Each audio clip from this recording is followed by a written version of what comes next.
هكذا إذا انتهت قمة هذه الجولة بهدف وحيد سجله البديل رياض محرز، الذي اتفقنا على أنه واحد من أفضل الحلول وواحد من اللاعبين الذين كان المفترض أن يبدأوا هذه المباراة بشكل أساسي.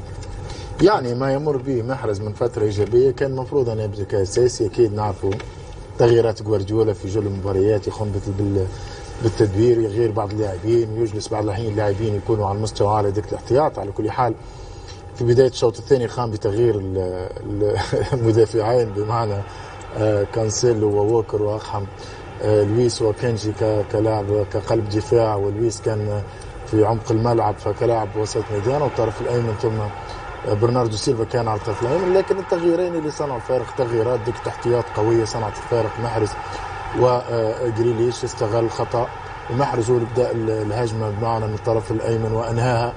برافو المحرز، لأنه في بعض الأحيان أنه لاعب يكون على دكة الاحتياط ويمنح فرصة أن يكون يقوم بتغيير المدرب، أن يعطي الإضافة، قدم إضافة وكان خلف هدف الانتصار. سيتي الشوط الثاني كان مغاير مقارنة بالشوط الأول على مستوى الهجوم، كذلك الإسراع والتمريرات اللي كان قادر أن يسجل هدفين أو أكثر، لأنه شاهدنا تغييرات تشيلسي. الإشكال أنا أرى على مستوى تشيلسي أنا من المدرب من الواضح أن التغييرات اللي قام بها في الشوط الأول خاصة الاضطرارية كان واضح أنه أوباميانغ لديه إشكال. يعني في دقيقة 67 كشفت دكة البدلاء، كشفت الفارق بين الفريقين على مستوى دكة البدلاء. احنا تكلمنا عن يعني من شارك في السيتي خاصة جريليش ومحرز تقريبا أفضل ممن كان يلعب بشكل أساسي في المباراة، إضافة كانت كبيرة.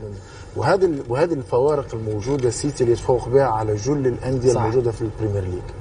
السيتي لديه دكة احتياط قوية جدا. أعتقد على مستوى أوروبا، على مستوى أوروبا يمكن حاتم هو أقوى تشكيلة لاعبين 20 يمكن في كل أندية أوروبا، ليس فقط في إنجلترا. لأنه الجودة التي لدى الفريق سيتي اليوم لما نتكلم على الأساسيين بنفس الإمكانيات في بعض الأحيان أعلى، دكة الاحتياط تكون أعلى من الأساسيين الموجودين. حتى هذا اللاعب الصغير أكيد أنا بوكر هو أفضل على الطرف الأيمن لا أحد يشك، لكن هذا واضح أنه سيكون له مستقبل إذا جوارديولا اليوم يعول على هذا اللاعب لويس، لأنه شاهدناه في كم مباراة يبدأ كأساسي بعض الأحيان يعطيه بعض الوقت، راح ينجح.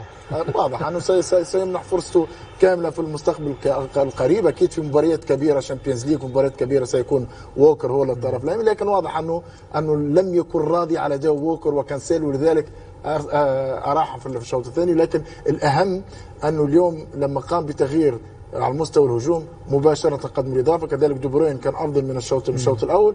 انتصار يقلص الفوارق إلى 5 نقاط ما بينه وبين أرسنال. انتصار بالنسبة لسيتي مهم للغاية بعد التعادل، لكن هزيمة مخيبة. هذا الهدف كان يمكن لكيبا أن يتصدى لهذه الكرة. لاحظ ليس هنالك ولا مهاجم، لاحظ الكرة قريبة على الأقل محاولة. يعني الحارس ليس هنالك، في بعض الأحيان الحارس يكون مضطرب في لاعب يقوم بالتمويه، لكن كان عليه أن يجهز نفسه. من أفضل الحراس في هذه الكرة تحديدا دخية حاتم. صحيح، لكن كيبا كان عليه أن يجهز. أنا أعتقد أن الدفاع مع حارس المرمى يتحمل المسؤولية، لكن سيتي استحق الانتصار. هذه الهزيمة لاحظ اليوم لما نتكلموا على تشيلسي بعيد ب 19 نقطة على المتصدر، يعني كانت تكون 20 نقطة. وأنا أعتقد مع المجموعة التي لديه جرام بوتر سينتقد كثيرا بهذه المجموعة التي لديه. المفروض أن تكون الأداء أفضل من الجنة، أو يرحل قبل نهاية الموسم، يكون تشيلسي استبدل 3 مدربين موسم واحد. تغييره أنا أستبعد أن يقوم بتغييره الآن، لكن ستكون تقييم إذا الفريق يكون غير قادر على الوصول إلى التوب 4، وأنا أراها صعبة جدا. وما في شيء إذا أنت فريق أنفقت كل هذه الأموال ثم اكتشفت أنك لم تأتي بالمدرب المناسب أن تقوم بالتغيير قبل فوات الأوان. لكن الآن من سيكون سيعيد توخل؟ في كثير مدربين متاحين منهم لويس إنريكي مثلا. من الحكمة أنا أرى بالنسبة لتشيلسي أن الإدارة الحالية أن تتريث كي يكون إذا فكر في التغيير، إذا هنالك تفكير في التغيير، لأنه لابد أن يكون التغيير على مستوى جيد بعد دراسة وبعد قراءة، لأنه التغيير لا فائدة من التغيير من أجل التغيير، أو أن يأتي بمهاجم بدل أن يأتي بمدافع. هو الآن قام بالتعاقد مع بادي يشيل لاعب صغير السن 21 سنة مدافع، لكن من الواضح أنك لا تعول على أوباميانغ، من الواضح أنك كذلك زياش. لاحظ، وأنا دائما لما يكون مدرب لا يترصد لبعض اللاعبين، لماذا لم يمنح زياش الوقت الكامل؟ أنا أريد أن أسأل هذه النقطة ياسر عن أوباميانغ من جانب، ثم عن وولكر، وعن تغييرات فريق مانشستر سيتي. أولا بالنسبة لأوباميانغ، أنت أشركت بتغيير اضطراري، هو أصلا رأس حربة، أشركت هافرز اللي في الأساس هو لاعب خط وسط في التشكيلة الأساسية، ثم أجبرت على إشراكه هنا بعد إصابة رحيم ستيرلينج. ثم من جانب آخر كانسيلو وولكر لم يلعبا بشكل أساسي في آخر مباراتين في البريمير ليج، الكل كان يترقب ظهور الاثنين في هذه المباراة. بدأ بشكل أساسي، يخرجان بين الشوطين، كأن جوارديولا يعطي رسالة الجمهور بأن الخلل في هذين الاثنين، وكأن أيضا جراهام بوتر من جانب آخر يعطي رسالة الجمهور بأن أوباميانغ هو الخلل. كيف يمكن للاعب أن يشعر؟ أنا اليوم كمشاهد ومشاهدين نريد أن نعرف، لعبتما كأس عالم، كيف يمكن للاعب أن يفكر في مثل هذه الظروف؟ لا شوف، بقول لك اول شيء المباراه اختصارا يعني للمباراه، هي يبان لك الفرق بين مدرب يستطيع ان يكسب مباراه باقل مجهود، ومدرب يستطيع ان يخسر المباراه بكل، يعني ما تعنيه الكلمه من معنى، ويمكن ان يخسر اللي حصل هذا بهذا التغيير. لا، اللي حصل هذا امر شخصي. هذا واضح ان المدرب جراهام بوتر لا يرغب في تواجد أوباميانغ في النادي. طيب هو مجبر، أدخل مجبر بأنه في 60-65 دقيقة لم يظهر ردة فعل. هو أدخل مجبر، ناهيك عن ردة فعل اللاعب. يعني أوباميانغ عنده مشاكل مع نفسه، لازم أنه هو يحل مشاكله مع نفسه، بعدين نتفاهم فيها. ولكن أنا أتكلم لك على جراهام بوتر، أنت أدخلت اللاعب مجبر، وفي الشوط الثاني، في الشوط الأول خلينا نقول، الشوط الأول كان عندك الأفضلية، وانا تكلمت في البدايه قلت لك انه قد يندم على اضاعه الفرص، قد يندم على ذلك، على اضاعه الفرص ان لم يستغل هذه الافضليه.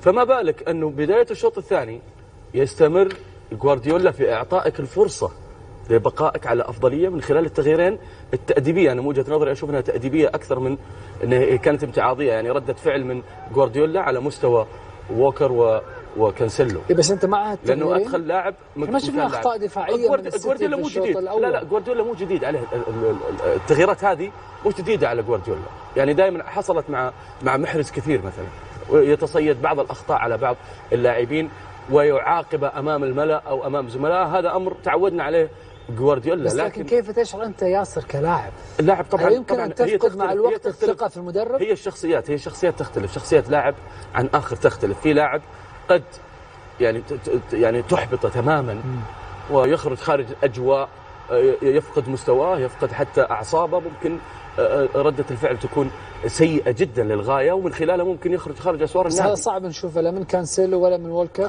طبعا، الاثنين الواضح لنا شخصيات محترفه. نعم شخصيات محترفه، غير انه جوارديولا فارض شخصيته على الفريق ويعلم بس ليش تحطني في هذا الموقف؟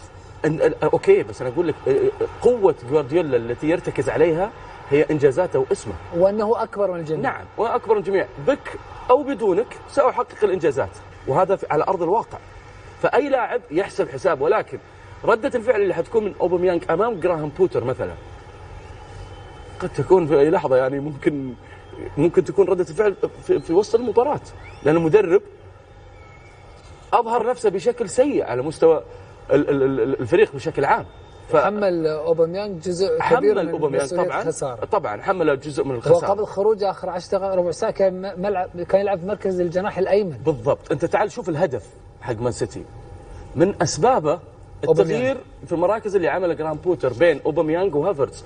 أوباميانغ رأس حربة، شوف الوسط الأيمن اللي هو مفروض إنه يكون عند دي بروين الآن هو الوسط الأيمن اللي مكشوف. هو أوباميانغ. أزبيليكويتا كان وحيد، الحين ما يقدر، هو حطه في موقف محرج، يروح يغطي على دي بروين ولا يروح الجريتش يضيق عليه المساحه. شوف زبيليكويتا الحين. بس هو صراحه في الدقائق الخمس اللي سبقت هذا الهدف لا نعرف بماذا كان يفكر جراهام بوتر. هو كان يريد انا وجهه نظري، نقل زياش الجهه اليسرى، نعم، اللي ليست الجهه المفضله، نعم، نقل اوباميانغ للجهه اليمنى وطلب منه ادوار دفاعيه. وهو حتى عندما كان في افضل حالاته البدنيه في ارسنال كان بين مركز راس الحربه والجناح الايسر مع لاكازيت. صحيح.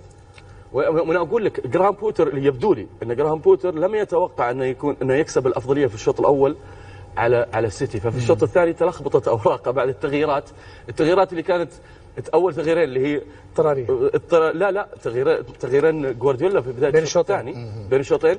يبدو لي انه هو ان تهيأ له انه جوارديولا غير طريقة اللعب، يعني قراها بشكل خاطئ، فقام بشقلبة اللعيبة. رأس الحربة وضع وسط يمين، والوسط اليمين وضع إلى رأس حربة، وزياش نقل إلى الجهة الأخرى. دوخ الفريق لخبط الفريق. وهذه لحظة تسجيل السيتي الهدف.